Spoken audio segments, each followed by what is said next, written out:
66 ਫਾਲੇ ਵਾਲਾ ਰੂਟਾਵੇਟਰ ਅਸੀਂ ਕਿੰਨੇ ਦਾ ਦਿੱਤਾ ਜੇ। ਇਹ ਉਹਨਾਂ ਨੇ ਆਪਣਾ ਆਰਡਰ ਆਨਲਾਈਨ ਬੁੱਕ ਕਰਵਾਇਆ ਜੇ। ਬਾਗ ਦੇ ਵਿੱਚ ਗੋਡੀ ਕਰਨ ਵਾਸਤੇ ਇਸਤੇਮਾਲ ਹੋਣਾ। ਮੈਨੂਫੈਕਚਰਿੰਗ ਹੋਣ ਦੀ ਜੇ, ਡਰਿਲਾਂ ਬਣਦੀਆਂ ਪਈਆਂ ਨੇ, ਹੈਂਡਰ ਬਣਦੇ ਪਏ ਨੇ। ਤੇ ਚਲਾਉਣ ਦਾ ਤਰੀਕਾਕਾਰ ਮੈਂ ਤੁਹਾਨੂੰ ਦੱਸਦਾ ਜੇ। ਕਵਰ ਲਗਾਉਣ ਦਾ ਇਹਦਾ ਮਕਸਦ ਹੈਗਾ ਸਾਈਡ ਦੇ ਉੱਤੇ ਜਦੋਂ ਬੂਟਾ ਲਮਕਿਆ ਹੋਇਆ ਹੁੰਦਾ ਨਾ ਜੀ, ਬੂਟਾ ਜਿਹੜਾ ਵਾ ਡੈਮੇਜ ਨਹੀਂ ਹੁੰਦਾ। ਇੱਕ ਸਾਈਡ ਤੇ ਕੋਡ ਲਗਾਇਆ, ਇਸ ਸਾਈਡ ਤੇ ਕੋਡ ਇਸ ਗੱਲੋਂ ਨਹੀਂ ਲਗਾਇਆ ਕਿਉਂਕਿ ਦਰਖਤਾਂ ਦੀਆਂ ਜੜਾਂ ਵਗੈਰਾ ਹੁੰਦੀਆਂ ਨੇ। ਮੇਰੀ ਕੋਸ਼ਿਸ਼ ਹੁੰਦੀ ਹੈ ਕਿ ਵੀਡੀਓ ਦੇ ਵਿੱਚ ਹਰ ਤਰ੍ਹਾਂ ਦੀ ਡਿਟੇਲ ਦਿੱਤੀ ਜਾਵੇ। बड़े फ्लेंच लगा के दे रहे हैं, डबल बैरंग डबल सीला वाटर प्रूफ बना के दे रहे हैं जी।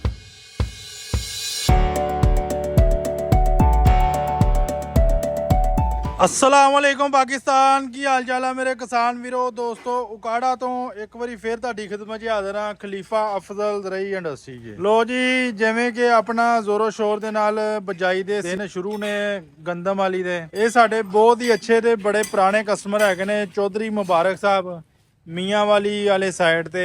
ਇਹ ਉਹਨਾਂ ਨੇ ਆਪਣਾ ਆਰਡਰ ਆਨਲਾਈਨ ਬੁੱਕ ਕਰਵਾਇਆ ਜੀ ਅਲਹਮਦੁਲਿਲਾ। ਇਹ ਚੌਧਰੀ ਸਾਹਿਬ ਦੀ ਮੁਹੱਬਤ ਦਾ ਸ਼ੁਕਰੀਆ। ਅੱਗੇ ਵੀ ਇਹਨਾਂ ਨੂੰ ਮੈਂ ਚੀਜ਼ਲ ਹਾਲ ਜਿਹੜਾ ਜੇ ਇੱਕ ਬਣਾ ਕੇ ਦਿੱਤਾ ਜੇ। ਇਹ ਉਕਾੜਾ ਦੇ ਵਿੱਚ ਨਹੀਂ ਆਏ ਸਾਡੇ ਕੋਲ ਹਰੇ ਤੱਕ, ਨਾ ਇਹਨਾਂ ਨੇ ਸਾਡੀ ਐਗਰੀਕਲਚਰ ਇੰਡਸਟਰੀ ਦੇਖੀ ਹੈ।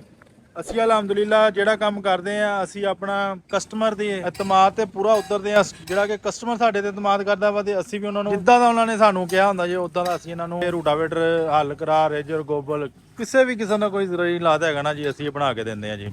ਹੁਣ ਇਹ ਰੂਟਾਵੇਟਰ ਤੁਸੀਂ ਦੇਖਦੇ ਹੋਵੋਗੇ, ਦੋ ਹਾਈਡ੍ਰੋਲਿਕ, ਡਬਲ ਲੈਂਕਾਂ, ਡਬਲ ਟਾਪ ਲੈਂਕਾਂ ਦੇਖਦੇ ਹੋਵੋਗੇ। ਕਾਫੀ ਦੋਸਤਾਂ ਨੂੰ ਪਤਾ ਵੀ ਹੋਏਗਾ, ਕਾਫੀ ਜ਼ਮੀਨਦਾਰਾਂ ਨੂੰ ਨੌਲੇਜ ਦੇ ਵਿੱਚ ਮੈਂ ਇਜ਼ਾਫਾ ਕਰਦੇ ਆ। ਮੇਰੀ ਪੂਰੀ ਵੀਡੀਓ ਦੇਖਣਾ, ਨਾਲੇ ਮੈਂ ਰੇਟ ਵੀ ਦੱਸਦਾ ਇਹਦਾ ਜੀ। ਇਹ 66 ਫਾਲੇ ਵਾਲਾ ਰੂਟਾਵੇਟਰ ਅਸੀਂ ਤਿਆਰ ਕੀਤਾ ਹੈਗਾ ਜੇ। 66 ਫਾਲੇ ਵਾਲਾ ਰੂਟਾਵੇਟਰ ਅਸੀਂ ਕਿੰਨੇ ਦਾ ਦਿੱਤਾ ਜੇ? ਅਕਤੂਬਰ ਦਾ ਐਂਡ ਜੇ 2024 ਜੇ। ਕਿਸੇ ਵੀ ਦੋਸਤ ਨੇ ਆਪਣਾ ਆਰਡਰ ਬੁੱਕ ਕਰਵਾਉਣਾ ਜੇ, ਫੋਨ ਨੰਬਰ ਵੀ ਮੈਂ ਤੁਹਾਨੂੰ ਦੱਸ ਦਿੰਦਾ ਜੇ। ਰਾਤ ਦਾ ਟਾਈਮ ਜੇ, ਮੈਨੂਫੈਕਚਰਿੰਗ ਹੋਣ ਦੀ ਜੇ, ਡਰਿਲਾਂ ਬਣਦੀਆਂ ਪਈਆਂ ਨੇ, ਪਲਾਂਟਰ ਬਣਦੇ ਪਏ ਨੇ, ਬਾਕੀ ਮਸ਼ੀਨਾਂ ਬਣ ਰਹੀਆਂ ਜੇ। ਜਿਹੜੇ ਦੋਸਤਾਂ ਦੇ ਆਰਡਰ ਕੰਪਲੀਟ ਹੋਈ ਜਾ ਰਹੇ ਨੇ, ਅਸੀਂ ਅਲਹਮਦੁਲਿਲਾ ਦੇਈ ਜਾ ਰਹੇ ਹਾਂ। ਇਹ ਰੂਟਾਵੇਟਰ ਜਿਹੜਾ ਹੈਗਾ ਜੇ ਬਾਗ ਦੇ ਵਿੱਚ ਗੋਡੀ ਕਰਨ ਵਾਸਤੇ ਇਸਤੇਮਾਲ ਹੋਣਾ ਜੇ। ਇਹ ਚੌਧਰੀ ਮੁਬਾਰਕ ਸਾਹਿਬ ਦਾ ਬਾਗ ਹੈਗਾ ਜੇ, ਉੱਥੇ ਉਹਨਾਂ ਨੇ ਗੋਡੀ ਕਰਨੀ ਅਲਹਮਦੁਲਿਲਾ ਬਿਲਕੁਲ ਰੈਡੀ ਆਪਣੇ ਘਰ ਜਾਣ ਵਾਸਤੇ। ਇਹਦੇ ਵਿੱਚ ਤਬਦੀਲੀ ਕੀ ਕੀਤੀ ਹੈ, ਕਿਵੇਂ ਇਹਨੂੰ ਇਸਤੇਮਾਲ ਕਰਨਾ ਜੇ ਔਰ ਕਿਸ ਤਰੀਕੇ ਨਾਲ ਚਲਾਉਣਾ ਜੇ। ਡਬਲ ਹਾਈਡ੍ਰੋਲਿਕ ਤੇ ਡਬਲ ਲੈਂਗਾ। ਇਹਦਾ ਇਹ ਚਲਾਉਣ ਦਾ ਤਰੀਕਾਕਾਰ ਮੈਂ ਤੁਹਾਨੂੰ ਦੱਸਦਾ ਜੇ। ਬਾਅਦ ਦਫਾ ਦੋਸਤ ਜਿਹੜੇ ਇਧਰਾਤ ਹੈਗੇ ਨਾ ਜੀ, ਬਾਗ ਦੇ ਵਿੱਚ ਜਦੋਂ ਗੋਡੀ ਕਰਦੇ ਹੈਗੇ ਨੇ, ਮੈਂ ਦੋਸਤਾਂ ਨੂੰ ਦੱਸਦੇ ਆ, ਇੱਥੇ ਜਦੋਂ ਲਹਿੰਗਾ ਪਾ ਕੇ ਆਪਾਂ ਪੀਟੀਓ ਸ਼ਾਫਟ ਦੇ ਨਾਲ ਕਰਾਸ ਸ਼ਾਫਟ ਪਾਣੀ ਹੈ ਇਸ ਜਗ੍ਹਾ ਤੇ ਰੂਟਾਵੇਟਰ ਨੇ ਆਟੋਮੈਟਿਕ ਗੋਡੀ ਕਰਨੀ ਹੈ। ਇੱਕ ਸਾਈਡ ਦੇ ਉੱਤੇ ਜਿਹੜਾ ਰੂਟਾਵੇਟਰ ਆ 4 ਫੁੱਟ 4.5 ਫੁੱਟ ਟਾਇਰਾਂ ਤੋਂ ਬਾਹਰ ਵੱਧ ਜਾਂਦਾ ਜੇ। ਉਸ ਤੋਂ ਬਾਅਦ ਫਿਰ ਜਦੋਂ ਤੁਸੀਂ ਕਿਸੇ ਵੀ ਰਾਸਤੇ ਦੇ ਵਿੱਚ ਲੈ ਕੇ ਜਾਣਾ, ਫਿਰ ਜਦੋਂ ਇੱਕ ਸਾਈਡ ਤੇ ਵਧਿਆ ਹੋਏਗਾ ਨਾ ਜੀ, ਆਉਣ ਜਾਣ ਵਾਲੇ ਦੋਸਤਾਂ ਨੂੰ, ਜ਼ਮੀਨਦਾਰਾਂ ਨੂੰ, ਰਾਹਗੀਰਾਂ ਨੂੰ ਤੰਗੀ ਹੋਏਗੀ। ਫਿਰ ਇਸ ਕੋਲੋਂ ਇਹ ਡਬਲ ਹਾਈਡ੍ਰੋਲਿਕ ਲਗਾ ਕੇ ਦਿੱਤਾ ਜੇ। ਇੱਥੇ ਲਹਿੰਗਾ ਪਾ ਕੇ ਤੁਸੀਂ ਟਾਪ ਲਿੰਕ ਪਾ ਕੇ ਰੂਟਾਵੇਟਰ ਸੈਂਟਰ 'ਚ ਹੋ ਜਾਏਗਾ ਤੇ ਤੁਸੀਂ ਪਾ ਕੇ ਕਿਤੇ ਵੀ ਲੈ ਕੇ ਆ ਜਾ ਸਕਦੇ ਹੋ। ਜਦੋਂ ਤੁਸੀਂ ਚਲਾਣਾ ਜੇ ਇੱਥੇ ਪਾ ਕੇ ਚਲਾਣਾ ਜੇ, ਜਦੋਂ ਤੁਸੀਂ ਕਿਤੇ ਲੈ ਕੇ ਜਾਣਾ ਤੇ ਇੱਥੇ ਲਹਿੰਗਾ ਪਾ ਕੇ ਲੈ ਕੇ ਜਾਣੀਆਂ ਡਬਲ। ਇਸੇ ਕੋਲੋਂ ਲਹਿੰਗਾ ਵਾਲਾ ਸਿਸਟਮ ਲਗਾ ਕੇ ਦਿੱਤਾ ਹੈਗਾ ਜੇ।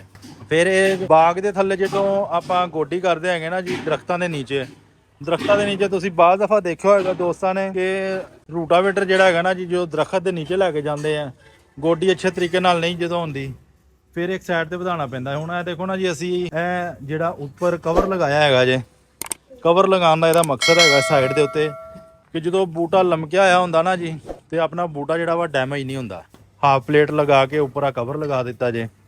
ਫਿਰ ਉਸ ਤੋਂ ਬਾਅਦ ਸਾਈਡ ਤੇ ਇੱਕ ਸਾਈਡ ਤੇ ਕੋਡ ਲਗਾਇਆ, ਇਸ ਸਾਈਡ ਤੇ ਕੋਡ ਇਸ ਗੱਲੋਂ ਨਹੀਂ ਲਗਾਇਆ ਕਿਉਂਕਿ ਦਰਖਤਾਂ ਦੀਆਂ ਜੜਾਂ ਵਗੈਰਾ ਹੁੰਦੀਆਂ ਨੇ, ਉੱਥੇ ਪ੍ਰੋਬਲਮ ਬਣ ਸਕਦੀ ਹੈ। ਫਿਰ ਅਸੀਂ ਜਿਹੜਾ ਹੈਗਾ ਜੇ ਫਲੈਂਚ ਜਿਹੜੇ ਆ ਹਰ ਵੀਡੀਓ ਦੇ ਵਿੱਚ ਅਸੀਂ ਦੱਸੀਦਾ ਜੇ, ਬੜੇ ਲਗਾ ਕੇ ਦੇ ਰਹੇ ਆ, ਬੜੇ ਫਲੈਂਚ ਲਗਾ ਕੇ ਦੇ ਰਹੇ ਆ, ਡਬਲ ਬੈਰੰਗ ਡਬਲ ਸੀਲਾ ਵਾਟਰ ਪ੍ਰੂਫ ਬਣਾ ਕੇ ਦੇ ਰਹੇ ਆ ਜੀ। ਹੁਣ ਇਹਦਾ ਮੈਂ ਰੇਟ ਵੀ ਦੱਸ ਦਿੰਦਾ ਵਾ। ਇਹ ਜਿਹੜੇ ਵੀ ਦੋਸਤ ਨੇ 66 ਫਾਲੇ ਵਾਲਾ ਰੂਟਾਵੇਟਰ ਲੈਣਾ ਬਾਗ ਵਾਲਾ, ਉਹਨੂੰ ਮਿਲੇਗਾ 4,30,000 ਰੁਪਏ ਦਾ। ਠੀਕ ਹੈ ਜੀ, 4,30,000 ਰੁਪਏ ਦਾ ਮਿਲੇਗਾ ਜੀ। ਫਿਰ ਅਗਰ ਸੈਂਟਰ ਵਾਲਾ ਲੈਣਾ ਵਾ ਉਹਦੇ ਰੇਟ ਥੋੜਾ ਜਿਹਾ ਜ਼ਿਆਦਾ ਹੋਏਗਾ। ਅਗਰ ਸਾਈਡ ਵਾਲਾ ਬਾਗ ਵਾਲਾ ਲੈਣਾ ਵਾ ਕਿਸੇ ਵੀ ਦੋਸਤ ਨੇ ਨਵੇਂ ਮਾਡਲ ਦੇ ਵਿੱਚ, ਉਹ ਇਨਸ਼ਾਅੱਲਾ ਉਸ ਦੋਸਤ ਨੂੰ ਮਿਲੇਗਾ 4,30,000 ਰੁਪਏ ਦਾ। ਹੁਣ ਦੇਖੋ ਨਾ ਜੀ, ਮੇਰੀ ਕੋਸ਼ਿਸ਼ ਹੁੰਦੀ ਹੈ ਕਿ ਵੀਡੀਓ ਦੇ ਵਿੱਚ ਹਰ ਤਰ੍ਹਾਂ ਦੀ ਡਿਟੇਲ ਦਿੱਤੀ ਜਾਵੇ, ਕੱਲੀ ਮਾਲੂਮਾਤ ਦਿੱਤੀ ਜਾਵੇ। ਬਾਕੀ ਕਿਸੇ ਵੀ ਦੋਸਤ ਨੇ ਆਪਣਾ ਆਰਡਰ ਬੁੱਕ ਕਰਾਉਣਾ, ਫੋਨ ਨੰਬਰ ਮੇਰਾ ਨੋਟ ਕਰ ਲਓ। ਇਹ ਮੇਰਾ ਫੋਨ ਨੰਬਰ ਹੈਗਾ ਜੀ 0345 7545 358। ਇਹ ਮੇਰਾ ਫੋਨ ਨੰਬਰ ਜੇ, ਇੱਥੇ ਰਾਬਤਾ ਕਰਕੇ ਤੁਸੀਂ ਮੇਰੇ ਕੋਲ ਹਰ ਤਰ੍ਹਾਂ ਦੀ ਡਿਟੇਲ ਲੈ ਸਕਦੇ ਹੋ, ਆਪਣਾ ਆਰਡਰ ਬੁੱਕ ਕਰਵਾ ਸਕਦੇ ਹੋ। ਮੇਰੀ ਵੀਡੀਓ ਅੱਛੀ ਲੱਗੇ ਲਾਈਕ ਵੀ ਕਰਿਆ ਕਰੋ, ਦੋਸਤਾਂ ਵਿੱਚ ਸ਼ੇਅਰ ਵੀ ਕਰਿਆ ਕਰੋ, ਔਰ ਜਿਹੜੇ ਦੋਸਤਾਂ ਨੇ ਮੇਰਾ YouTube ਦਾ ਚੈਨਲ ਨਹੀਂ ਸਬਸਕ੍ਰਾਈਬ ਕੀਤਾ, ਸਬਸਕ੍ਰਾਈਬ ਕਰ ਲੈਣ ਤਾਂ ਕਿ ਹਰ ਆਉਣ ਵਾਲੀ ਨਵੀਂ ਤੋਂ ਨਵੀਂ ਵੀਡੀਓ ਜਿਹੜੀ ਹੈ ਤੁਹਾਡੇ ਤੱਕ ਪਹੁੰਚ ਸਕੇ, ਤੁਹਾਡੇ ਤੱਕ ਡਿਟੇਲ ਤੁਹਾਨੂੰ ਮਿਲ ਸਕੇ। ਜਜ਼ਾਕ ਅੱਲਾ, ਸਲਾਮ ਅਲੈਕੁਮ।